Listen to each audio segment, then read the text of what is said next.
Temps were invisible. That was the gift Rachel Torres had learned to accept in the 3 months since arriving in Denver with a cardboard box, a dying succulent, and a faded photograph she kept face down in her locker. They called her the float in the break room when she wasn't there. When she was, they called her nothing at all. She designed her entire existence around disappearing, and Sacred Heart Hospital's pediatric ward was the perfect place to do it, understaffed enough that nobody questioned why you moved through corridors with a specific kind of efficiency, careful enough to avoid the kind of eye contact that invited conversation.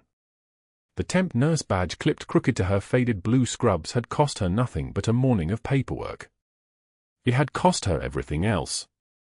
The hospital smelled like every field station she'd tried to forget.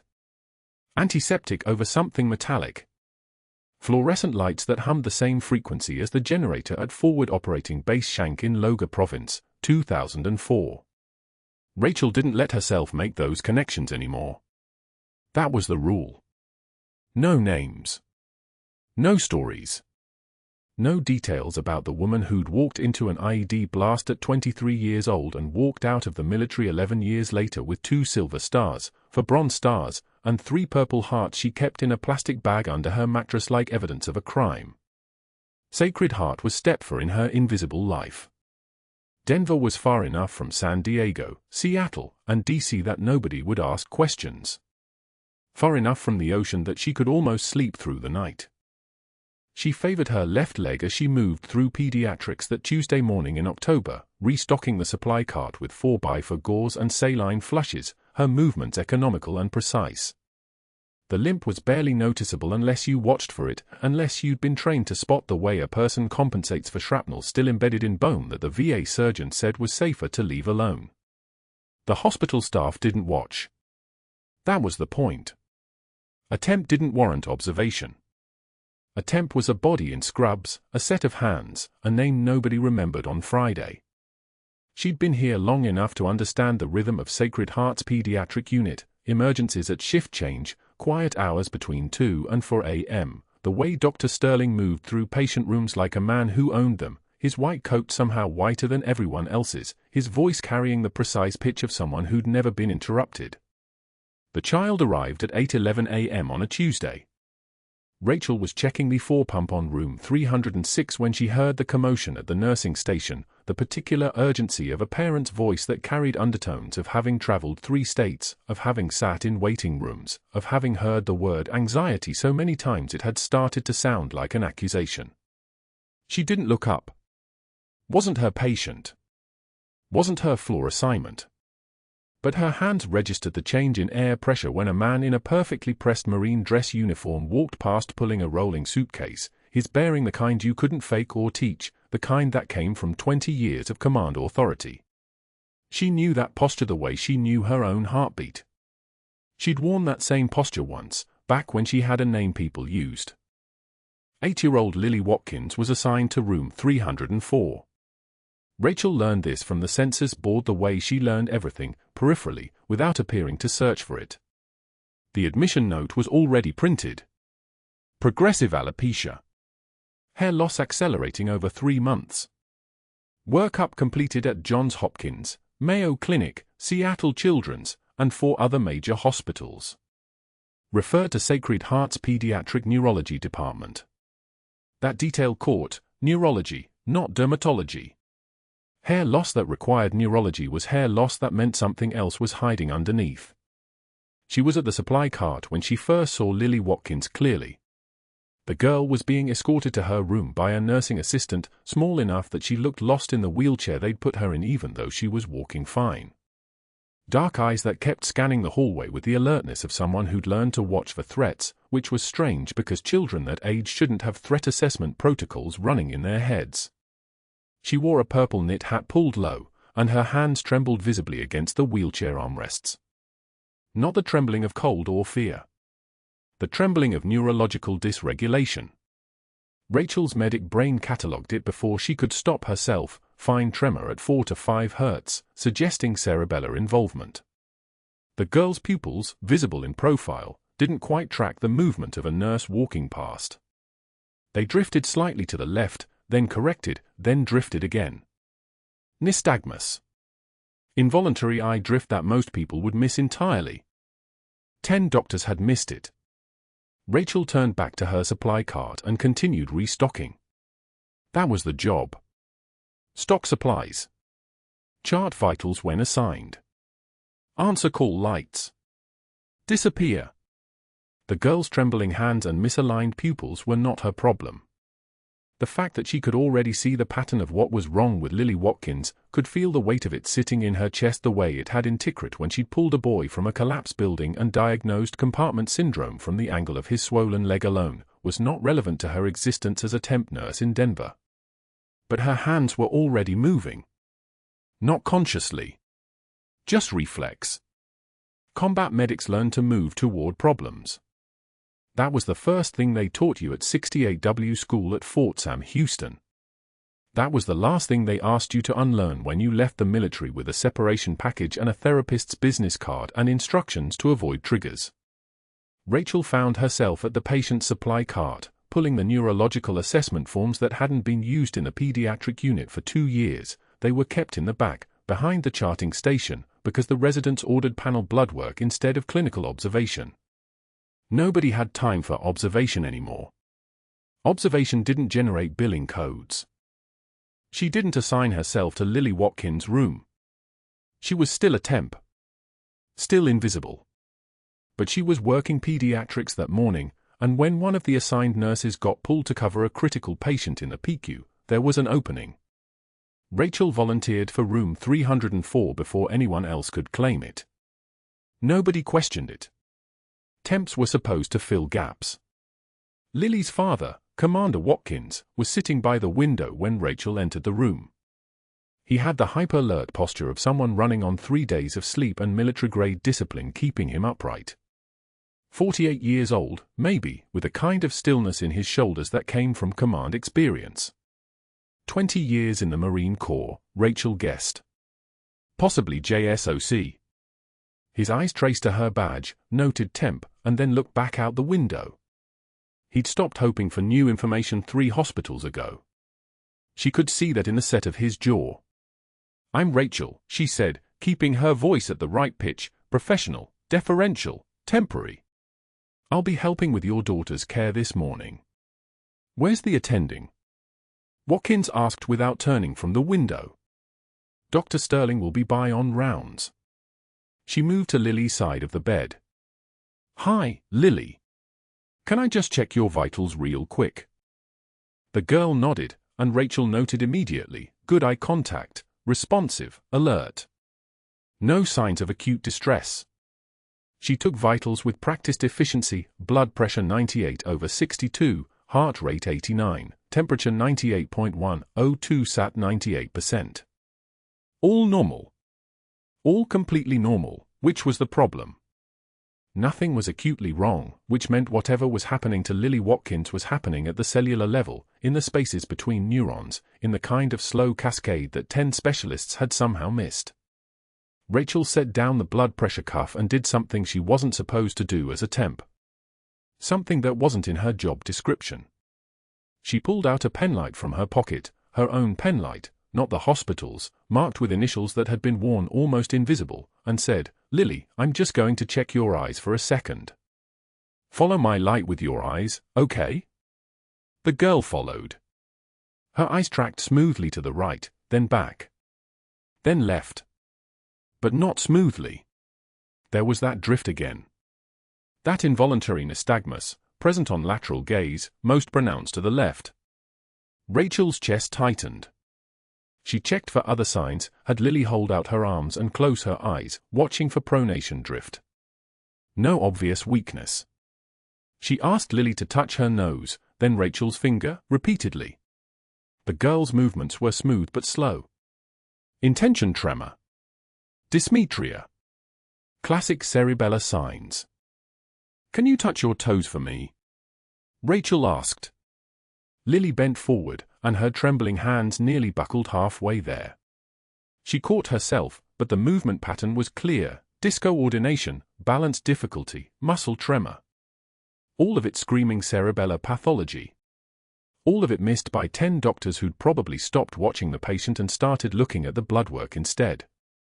Rachel straightened, her mind already running through the differential diagnosis. Cerebellar atrophy. Demyelinating disease. Autoimmune encephalitis. Paraneoplastic syndrome. The tremor. The eye drift. The progressive hair loss, which wasn't dermatological at all, was it? Hair loss was a symptom of systemic disease. Hair loss was the body's announcement that something upstream was failing. "You're doing great," Rachel said, keeping her voice even. She pulled out the neurological assessment form she'd brought and started writing. Detailed observations. Clinical findings. The pattern of symptoms that the girl's body had been advertising for 3 months while 11 different providers had looked at the wrong numbers on the wrong screens. She wrote fast, her handwriting precise despite the way her hand suddenly wanted to shake. That was muscle memory too. Documentation under pressure. The same movement she'd made in field notes in 2004, in Jolan district outside Fallujah, when she'd written down the signs that would have saved lives if anyone with authority had read them. When she finished, she tucked the form into Lily's chart and left the room. Her heart was pounding in a way that had nothing to do with the girl's tremor and everything to do with the fact that she'd just stepped out of her carefully constructed invisibility for a moment.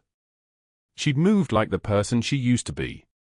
She'd acted like someone with competence, with authority, with the kind of clinical certainty that came from making life-or-death decisions while rounds were still echoing in your ears.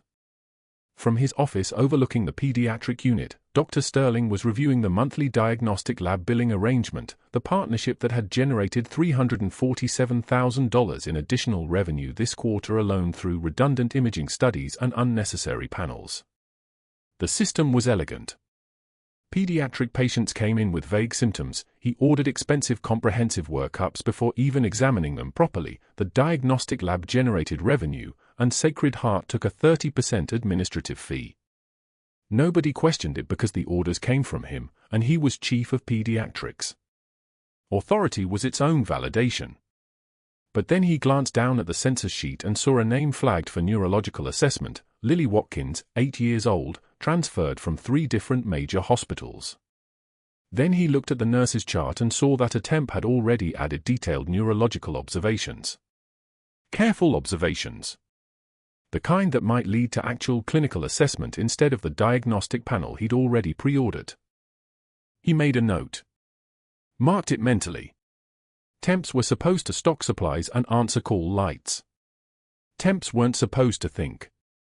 And temps certainly weren't supposed to figure things out before the diagnostic lab had a chance to bill for the tests that would have missed the diagnosis anyway. That wasn't a request. That was a warning. Dr. Sterling found Rachel's notes clipped to Lily Watkins' chart during morning review, and his jaw tightened as he read the handwriting: precise, methodical, dangerous. Tremor in right hand. Pupillary asymmetry. Nystagmus on lateral gaze. Not anxiety.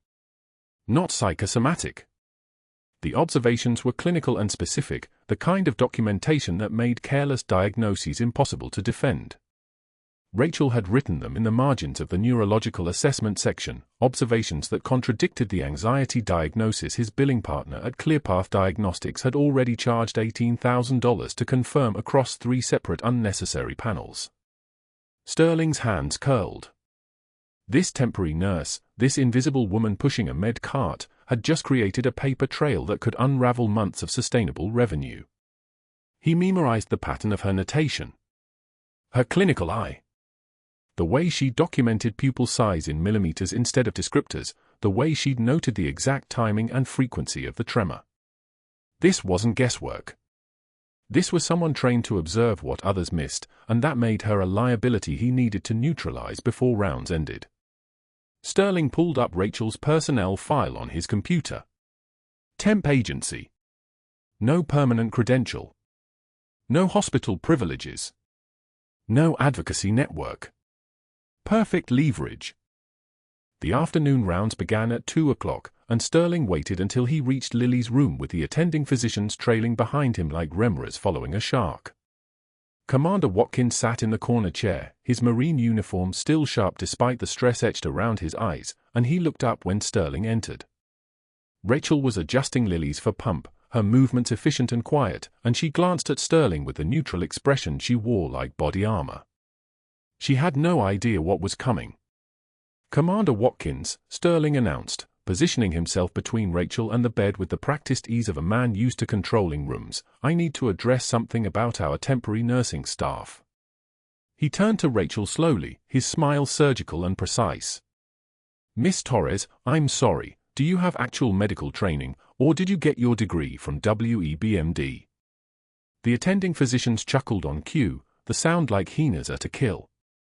"These observations about tremors and pupil tracking, do you understand that your job is to change bedpans and follow orders?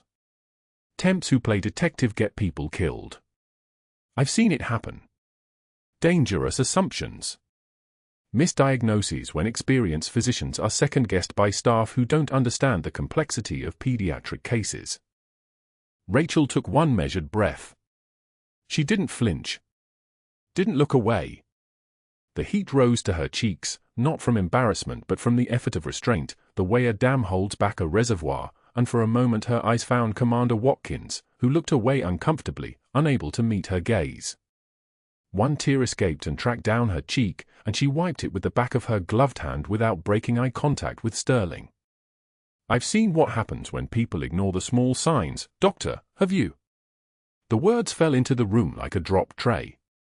Sterling's smile faltered for half a second before he recovered, but Rachel had already seen it, the flicker of recognition that she wasn't afraid, that something in her voice carried weight that didn't match her scrubs. He turned away without answering, his attending physicians suddenly focused on their charts, and Rachel finished programming before pump with hands that remained steady as surgical steel, though the tremor was there in her shoulders now, the kind of tremor that comes from holding everything back. "Your agency will hear about this overreach," Sterling said over his shoulder as he left the room, his voice thin with barely contained fury. The break room sat at the end of the pediatric corridor, fluorescent lights humming like insects trapped in amber. Rachel entered at shift change with her lunch, the container of leftover rice and a bottle of water, the sparse meal of someone learning to disappear, and found 6 nurses in mid-conversation near the refrigerator. The moment she sat down at the table, they exchanged glances. No words. No explanation. They gathered their things in synchronized silence, the kind of coordination that only happened with communication beforehand, and filed out without eye contact, their shoes clicking on linoleum like punctuation marks on a sentence that had just ended. The door clicked shut. Rachel sat alone with the hum of the vending machine and the smell of lukewarm coffee going bitter in carafe, the taste of isolation sharp and metallic on her tongue. She ate mechanically, each bite requiring conscious effort, and told herself this wasn't the first time she'd been isolated. In Tikrit with her unit, she'd walked through markets while civilians spat. She'd held a phi base for 14 hours with 200 hostiles closing in, every one of her people coming home because she'd refused to break. But then she'd had a team. She'd had structure, rank, purpose. Here she had a cardboard badge clipped to scrubs and an expiration date approaching with the certainty of an incoming mortar round. By evening, the formal write-up appeared on the unit board near the break room entrance, in the space where shift announcements and policy updates posted. Her name in bold at the top of an official disciplinary notice, R. Torres, temp nurse, overstepping scope of practice. Unauthorized diagnostic commentary. Insubordinate behavior with attending physician. Below it, Sterling's signature in blue ink, each letter sharp and deliberate. Rachel read it once while pretending to check the break room schedule. Her hands didn't shake. She'd received worse, casualty reports written in blood and ash, but the principle was identical. Public humiliation. Documented censure. The removal of credibility before the execution of termination. Every staff member would pass this board during shift change. Sterling had positioned it exactly where the eye naturally traveled, and he stood nearby for the first hour, watching nurses whisper and point, some placing their fingers on the notice like it was contaminated. She continued her rounds while the ward pretended she didn't exist. The geriatric patients called for her anyway, because pain and fear don't care about social exile, and she tended to them with the same precision she brought to every task. Changed a colostomy bag. Administered medications. held the hand of an 80-year-old man terrified of the dark while she sat beside his bed until his breathing deepened into sleep. That was the work. The other noise was just noise. But that wasn't the worst part. What happened next changed everything. That night, alone in the apartment she rented under a false address in a neighborhood where nobody knew her name, Rachel couldn't stop thinking about Lily's pupils.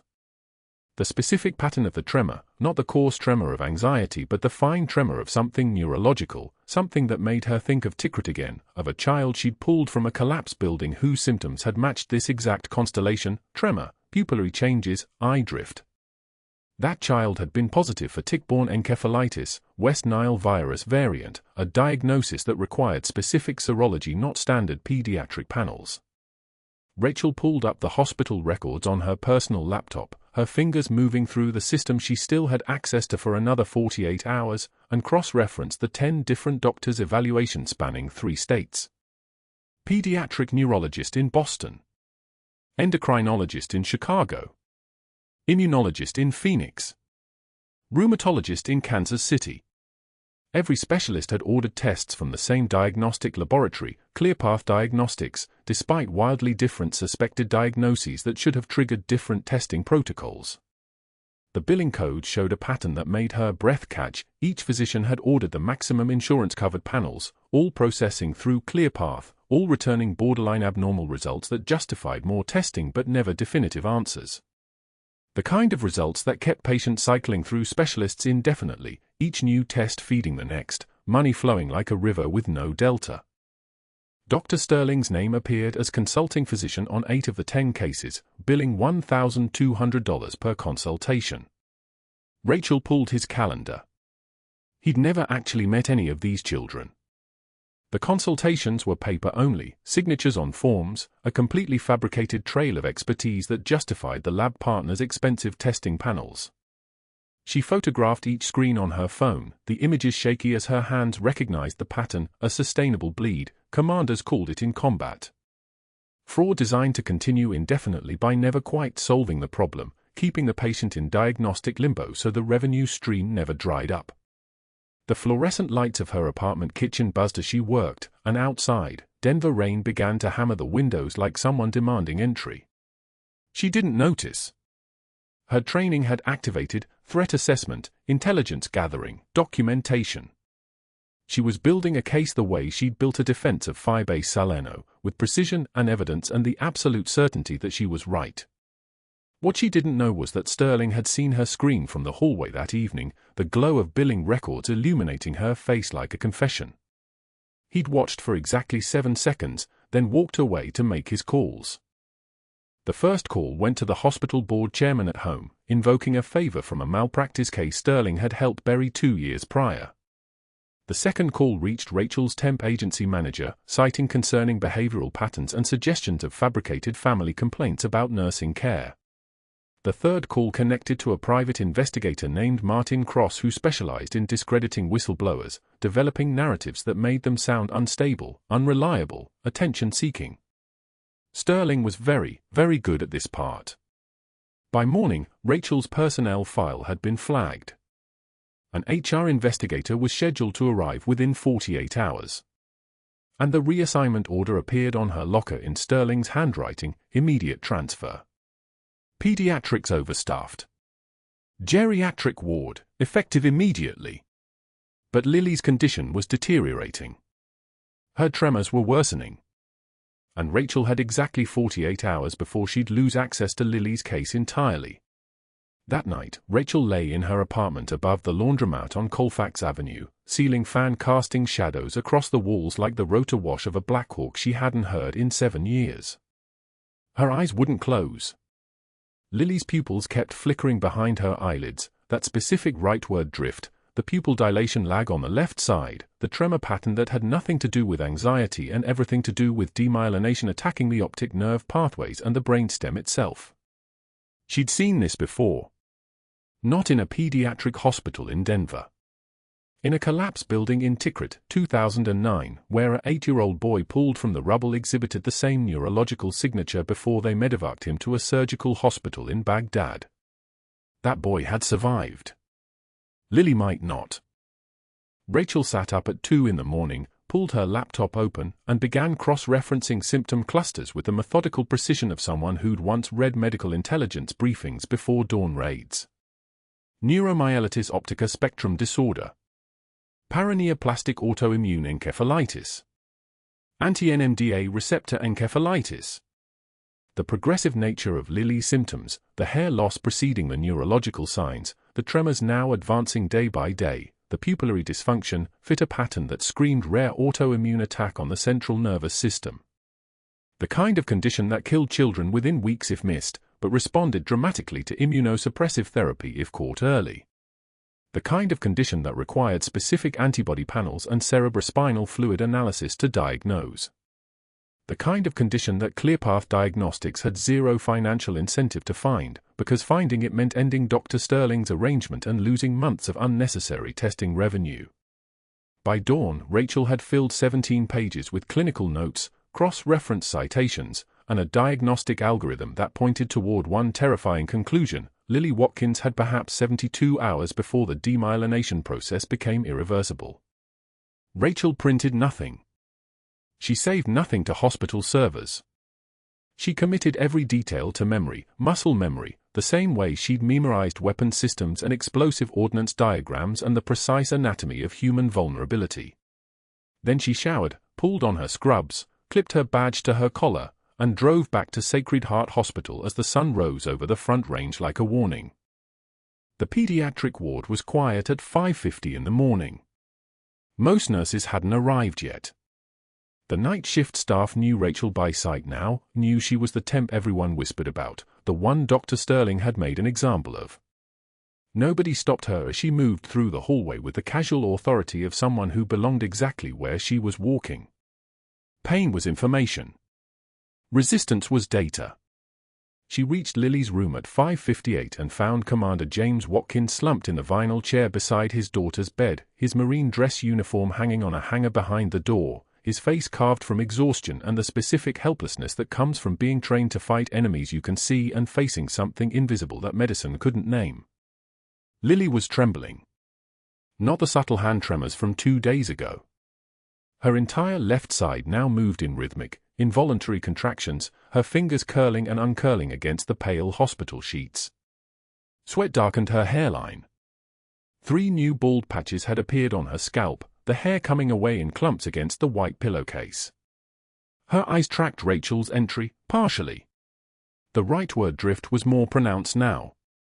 The pupil on the left side constricted slower than the right, a delay of nearly 3 seconds that screamed demyelinating disease advancing along the optic pathways at terrifying speed.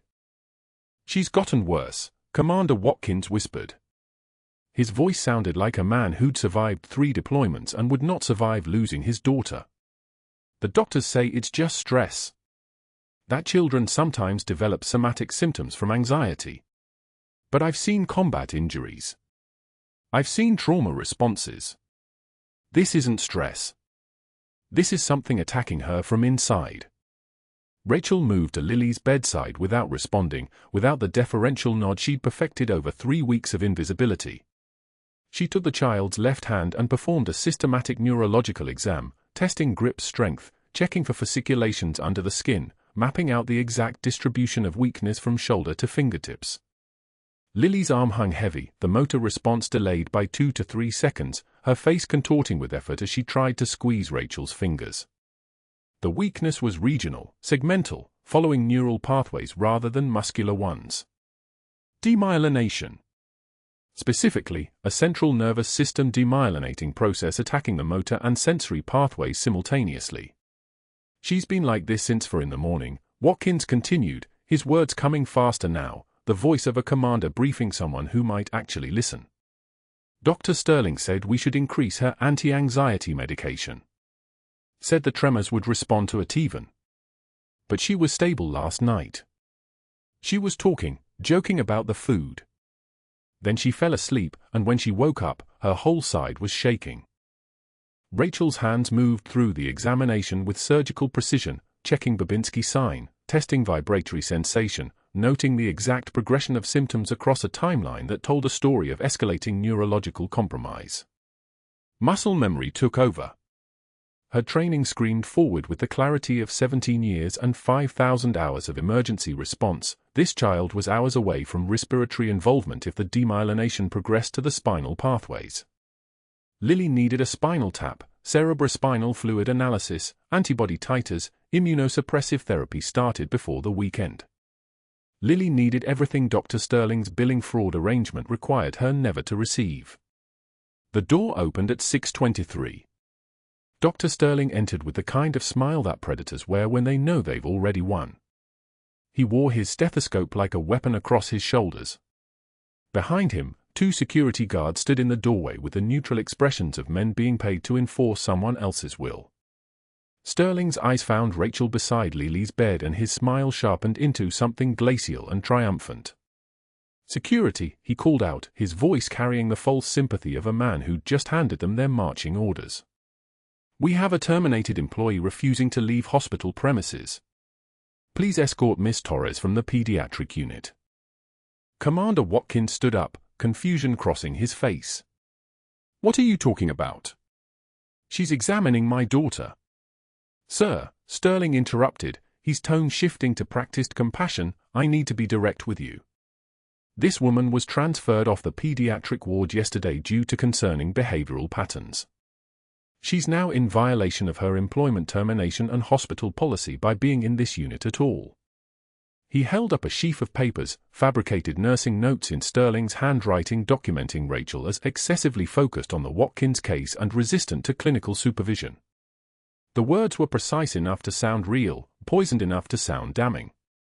"We've been documenting a pattern of boundary violations. This represents a serious risk to patient safety." The 2 guards moved toward Rachel with the assured steps of men who did this regularly. She didn't resist. Resistance meant escalation. Resistance meant being removed in cuffs, being charged with trespassing, being banned from every hospital in the Denver medical network. She met Lily's eyes for exactly 2 seconds, long enough for the child to see that the person who'd noticed her wasn't crazy, wasn't obsessed, wasn't a threat to her care. Long enough for Lily to know someone had been looking for the truth. Then Rachel moved toward the door with the controlled movements of someone who had nowhere to go and all the time in the world to get there.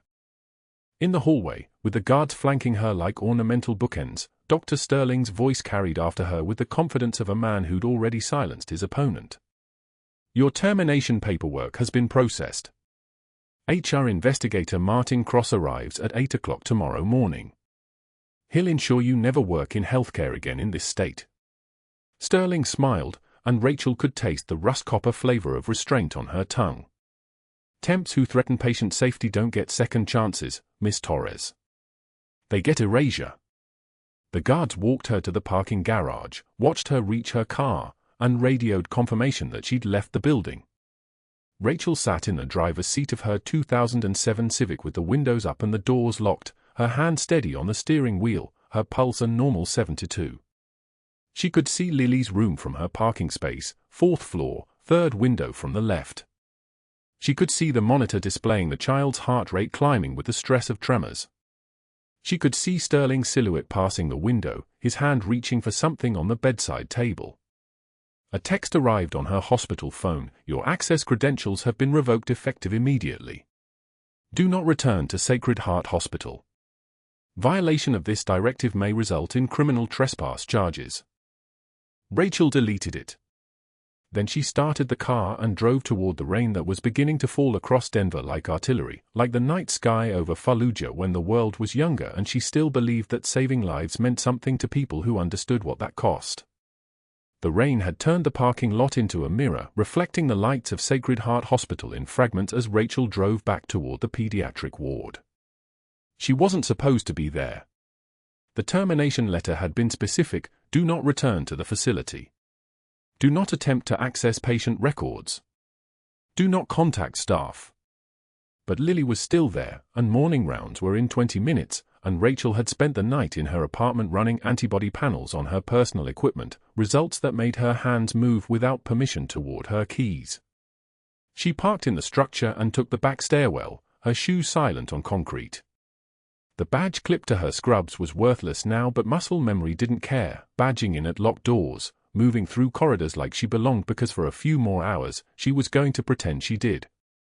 The pediatric floor hummed with its morning routine, breakfast carts rolling, vitals being checked, the fluorescent lights casting everyone in shades of institutional white. Lily's room showed a full teaching round in progress. 10 physicians crowded the doorway and bed, their white coats creating a wall of authority, and at the center stood Dr. Sterling with his hands clasped before him like a conductor about to begin a symphony. Rachel positioned herself outside the observation window, staying in the hallway shadows where she could see without being seen. Anxiety-induced psychosomatic symptoms, Sterling was saying, his voice carrying the practiced confidence of a man who'd never been questioned. Children of military families present with particular susceptibility to somatization. Hair loss, tremors, pseudoneurological signs, all manifestations of psychological distress rather than organic pathology. He gestured toward Lily with the casual indifference of someone reading from a prepared lecture. The most appropriate intervention is psychiatric referral and parental reassurance. Further diagnostic workup represents unnecessary medicalization of a fundamentally anxiety-driven presentation. Lily lay in the bed with her mother seated beside her, arms wrapped around the child's shoulders. The girl's left hand tremored slightly against the hospital blanket. Her pupils tracked toward Sterling but not quite in sync, a sign that had nothing to do with anxiety and everything to do with the autoimmune storm that was systematically destroying her nervous system. That was when Lily's body went rigid. Her back arched, a movement so violent it lifted her shoulders off the mattress. Her right foot extended in plantar flexion, every muscle contracting simultaneously, her mouth opening in a silent scream as consciousness vanished. Her face turned the color of storm clouds, then deeper, the blue of something drowning in air. The 10 doctors froze. They stood motionless, staring, their expertise somehow converting to paralysis. One reached for an emergency bell. Another stepped back. Dr. Sterling's mouth opened and closed but produced no words. No one moved toward Lily. No one called for medication. No one assessed her airway. Rachel was through the doorway before conscious thought completed the pathway to her hands. She assessed Lily's chest expansion, absent on the left side, the entire hemithorax still as dead weight. Jugular vein distended like a rope pulled tight against her neck. Trachea deviated hard to the right. Not the seizure itself. Not the autoimmune disease. Attention pneumothorax, the child's collapsed left lung pressing against her mediastinum, collapsing the right lung, shutting down the only airway that mattered. She needs needle decompression, now, Rachel said, and her voice came out steady as a metronome because hands that had held battlefield casualties through worse learned not to negotiate with the moment. She grabbed a 14-gauge angiocath from the crash cart that one of the frozen doctors had the sense to roll over. She found the second intercostal space, mid-clavicular line, positioned the needle perpendicular to the chest wall, and pushed through skin and fascia and pleura in one smooth motion. The hiss of released air filled the room, a sound like pressure escaping from a tire, like breath returning to lungs that had forgotten how to want it. Lily's chest expanded. Color returned to her face like someone turning up the saturation on a photograph. Her body went limp, the seizure breaking, her breathing resuming with gasps that pulled oxygen in like salvation. Get her on cardiac monitoring. Push 2 milligrams midazolam 4 to prevent recurrence, Rachel said, and the doctors moved now, finally, their brains rebooting. She held Lily's hand while the seizure's aftermath rippled through the child's nervous system in aftershocks, small muscle twitches, tremoring that gradually smoothed into stillness. You're safe. You're going to be okay. Your body's fighting something, but we're going to win. The seizure had provided the evidence Rachel needed. While Dr. Sterling disappeared, while the 10 physicians hovered around Lily with newfound urgency, Rachel accessed the lab system using a credential she technically no longer possessed, something she'd memorized from the administrative floor weeks earlier. She ran the antibody panels herself, bypassing ClearPath entirely, bypassing Sterling's phantom consultations and his kickback arrangements with the diagnostic company. The results came back within hours, clear as a diagnosis had ever been: anti-NMDA receptor encephalitis. a rare autoimmune condition where the body's own immune system was attacking the receptors in Lily's nervous system as if they were invaders. The hair loss, the tremors, the pupils that didn't track correctly, the seizure, all pieces of a pattern visible only if you were looking for connection instead of billable tests. Only if you'd spent 2 decades learning to read the small signs that meant the difference between life and catastrophe. But that wasn't the worst part. By afternoon, Dr. Sterling had activated his network. Board Chairman Dr. Wallace Chen appeared with HR investigator Martin Cross and a termination letter already drafted like a sentence handed down before trial. The conference room felt smaller than it should have. 3 board members, Sterling, Cross, and Rachel, arranged around a table that suddenly seemed designed to isolate rather than facilitate discussion. "Miss Torres," Cross announced, sliding a document across the table with the precision of someone delivering something already decided, "you are terminated effective immediately for unauthorized medical procedures, violation of transfer orders, and patient boundary violations." Rachel didn't argue. Didn't mention the 16 years in Tikrit and Kandahar and Anbar province. Didn't mention the woman's jaw she'd wired back together with field supplies while mortar rounds landed close enough to throw shrapnel. Didn't fight the characterization of life-saving intervention as boundary violation. "You performed an invasive procedure without physician authorization," Cross continued, his words landing like individual bricks. "That constitutes assault on a minor and practicing medicine without a license. Your state nursing board will be receiving formal notice of this termination for quality and safety violations." Rachel signed the papers. Her signature was the same signature that had signed 2 decades of medical forms in forward operating bases where the choice was improvise or die. The pen felt heavier now, signing away something that had never truly been hers to keep. She packed her locker into a cardboard box, items accumulated during the week she'd pretended to be just another temp. A cracked mug that said "World's Okayest Nurse," a gift from a night shift crew whose names she'd already begun forgetting. A dying succulent she'd never managed to water despite remembering to keep humans alive through catastrophic hemorrhage. The photograph, always the photograph, her unit before the IED took half of them, 20 Marines in Tikrit dust, shoulder to shoulder, all of them believing they'd come home. 14 of them had. She walked down the corridor with the box disintegrating in her arms, the bottom weakening from accumulated moisture and time. No one looked at her. The staff that had abandoned the break room when she entered, that had coordinated their ostracism with the precision of a military operation, watched her pass with the calculated indifference of people erasing a ghost. The parking lot rain had intensified. It fell like the night sky over Fallujah, percussion against asphalt, water streaming down windshields in sheets that made the world look smaller and more manageable. Rachel stood at the bus stop on Colfax Avenue, rain soaking through her jacket, the cardboard box beginning to collapse entirely. She adjusted her grip, trying to hold everything together, when the bottom gave way. Content spilled onto wet pavement. The photograph landed face up, her unit in Tikrit dust, all of them younger than they should have been allowed to be. The succulent rolled into the gutter, small dirt clumps scattering. And her jacket tore along an old seam, revealing the faded unit patch she'd sewn inside the lining years ago, patch so worn that the insignia was barely distinguishable, but the pattern was unmistakable to anyone who'd served. A black sedan pulled up, water spraying from its tires, and the rear door opened.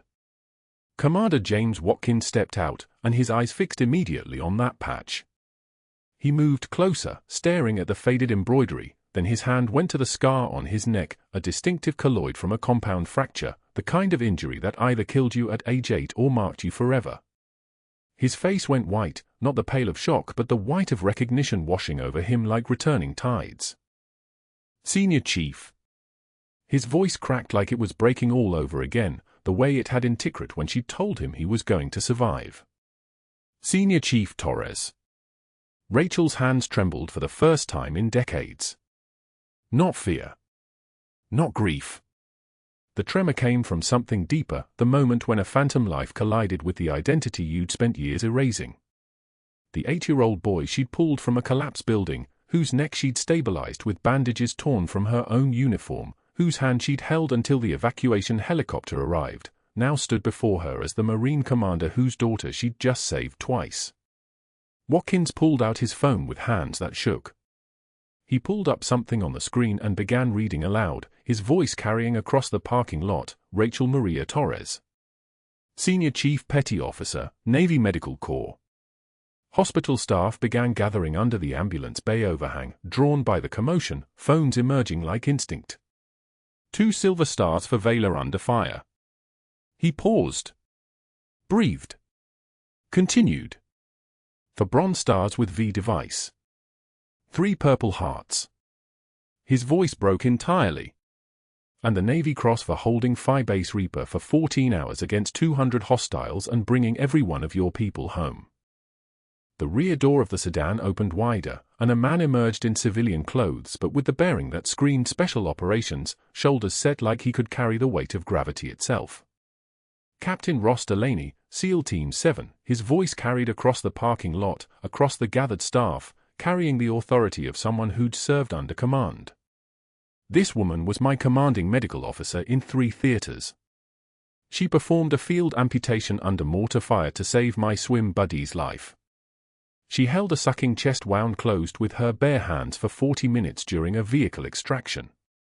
When command wanted to leave 6 wounded behind in Tikrit because the LZ was too hot, Senior Chief Torres said then we stay, and we stayed, and every one of us came home. Watkins continued, tears tracking down his face, you saved my life when I was 8 years old, Senior Chief. You pulled me from a building and told me I'd grow up strong. You gave up your water ration so I wouldn't go into shock. He touched the scar on his neck. I became a Marine because of you. And today you saved my daughter's life the exact same way, by seeing what everyone else missed. 2 men in dark suits approached, badges catching the rain, FBI credentials visible. Special Agents Morrison and Chen, the first announced. We've been investigating Dr. Sterling's billing fraud for 6 months. ClearPath Diagnostics, phantom consultations, kickback arrangements with 4 hospital board members. Ms. Torres's documentation of the billing patterns gave us the final evidence we needed for 18 federal indictments. Dr. Sterling appeared in the hospital entrance, drawn by the crowd, his face confused, his network suddenly useless against something that had nothing to do with board members or favors or institutional power. The rain kept falling. The cameras kept recording. The quiet nurse who'd held everything together stood holding the photographs of her unit, finally seen. The HR investigator arrived at 11:47 in the morning, his suit the color of concrete, his expression carved from the same material. He carried a manila folder and the kind of authority that didn't need to raise its voice. Rachel was still in the pediatric ward, documenting Lily's improving neurological markers, pupil reactivity normalizing, tremor subsiding, the kind of quiet recovery that meant everything had worked, when the nursing supervisor found her and said, "Conference room." Now. She knew before she walked through the door. The folder on the table. The empty chairs. The way the investigator didn't meet her eyes until she sat, a professional courtesy extended to someone already counted as gone. Rachel Torres, temporary nursing staff, effective immediately, you are terminated for practicing beyond your scope of licensure. Specifically, performing emergency medical procedures without physician authorization during this morning's incident with patient Lily Watkins.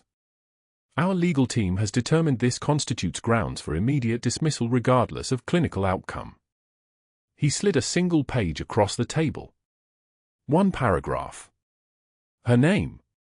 The word unauthorized. The date of her erasure. You'll surrender your badge. You're not to return to the unit. Rachel didn't read it. She already knew the words. She'd anticipated them the moment her hands moved on their own, the moment muscle memory from 20 years of battlefield medicine overrode 2 years of careful invisibility. She'd calculated this cost in the parking lot at 4 in the morning when she realized what she'd have to do to save that child. I understand, Rachel said. Her voice was steady. Calm. The voice of someone who'd held it together through worse things than a piece of paper. Security will escort you out. The investigator stood. He'd already moved on to the next file, the next termination, the next human being transforming into an administrative problem. Your final paycheck will be processed within 10 business days. She handed him her badge. She'd worn it for 203 days, long enough to matter to 7 patients, not long enough to matter to an institution. The clip had left a small discolored square on her scrubs. Her name erased from the system by the time she reached the elevator. The rain had started again, the kind of Denver rain that fell without conviction, cold and half-hearted and relentless. Rachel stood at the bus stop 3 blocks from Sacred Heart with a cardboard box in her arms, a cracked mug that said "World's Okayest Nurse," a dying succulent she'd been trying to keep alive for 8 months, a photograph of her unit in Tikrit, 2008, faces young and certain and most of them still breathing. She'd expected to feel something. Relief, maybe. The weight lifting now that the hiding was over. Instead she felt nothing at all, which was worse. A black sedan pulled up to the curb. Tinted windows. Military plates. The door opened and Commander James Watkins stepped out, his marine dress blues immaculate, his eyes fixed on the faded unit patch visible through a tear in her jacket lining, the one she'd sewn there 9 years ago and never removed, a secret she carried against her ribs like a second heartbeat. "Senior Chief," he said, and his voice cracked on both words. Recognition flooded his face like a wave that had been building for 20 years. "It's you. It's actually you." Rachel's breath caught. Not trembling. Never trembling.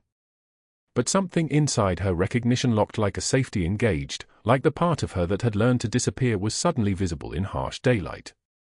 She saw the scar on his neck. Thin and precise, the kind you got from shrapnel that grazed instead of killed. The 8-year-old boy she'd pulled from the rubble of the schoolhouse in Tikrit, bleeding but alive because she'd gotten to him in the 4 minutes between the collapse and the secondary explosion. That boy had somehow grown into this man, this commander, this father of the daughter Rachel had saved twice in one morning. Watkins pulled out his phone with shaking hands and began reading aloud, his voice breaking between each word, 2 silver stars for Valor under fire. 4 bronze stars for leadership and tactical excellence. 3 purple hearts for combat wounds. And the Navy Cross. He looked up at her. The Navy Cross. "Do you understand what you didn't tell us?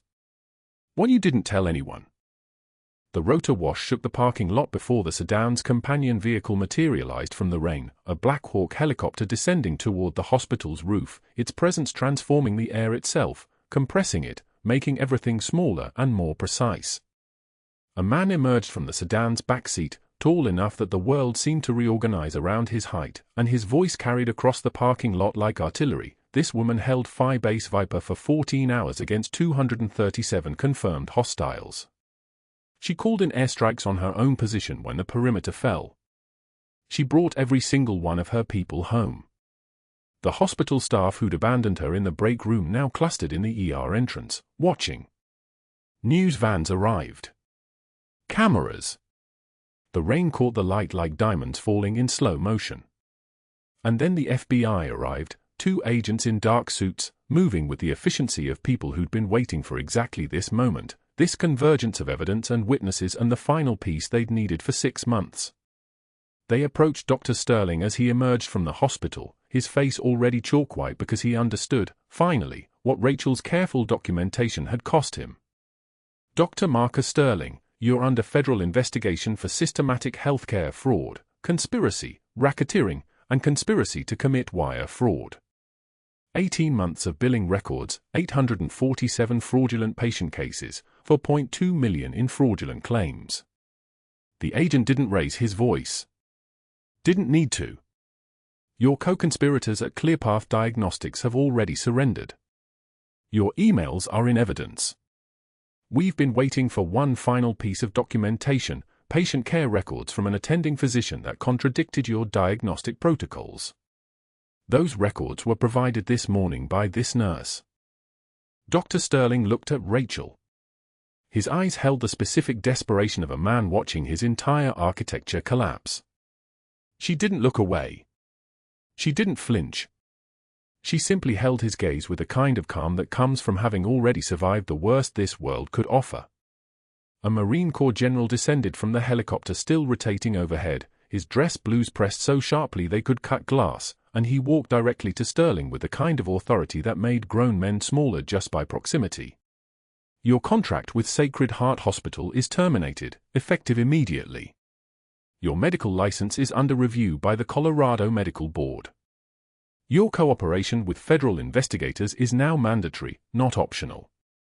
The general turned to Rachel, and he saluted, hand rising to temple with the precision of something sacred, and 40 other Marines materialized from the rain, from the hospital entrances, from vehicles with their doors opening like wings, and they all saluted as one, their hands forming a wave of recognition that moved across the parking lot like wind across water. Rachel returned the salute, her hand steady, her composure intact, and then Watkins was there beside her, one hand on her shoulder, his daughter's father, the boy she'd carried to the medevac helicopter in Tikrit, holding her like she might disappear if he let go. "Come back," he said. "Not as a temp. Not hidden. Back as who you actually are. There are people who need to know you. People who will take care of you the way you took care of us." The rain hammered the pavement like applause that wouldn't stop, and Rachel Torres, Senior Chief Petty Officer, Marine Nurse, the quiet woman who'd held everything together while the world tried to break her, finally allowed herself to be seen. Sacred Heart's CEO emerged with a contract offering her the Chief of Emergency Medicine position, which Rachel declined, accepting instead a teaching role, the chance to train residents in the art of seeing what others missed, of trusting instinct, of understanding that the smallest detail sometimes carries the weight of a life. She would rebuild here, in this city, among people who finally knew exactly who she was. The cameras kept recording. The quiet nurse who'd held everything together stood beside the commander whose life she'd saved, holding the photographs of her unit, finally seen. Thank you for being here. If you're enjoying this story, please like and subscribe. And we always love hearing from you. Drop a comment and tell us what state or country you're in.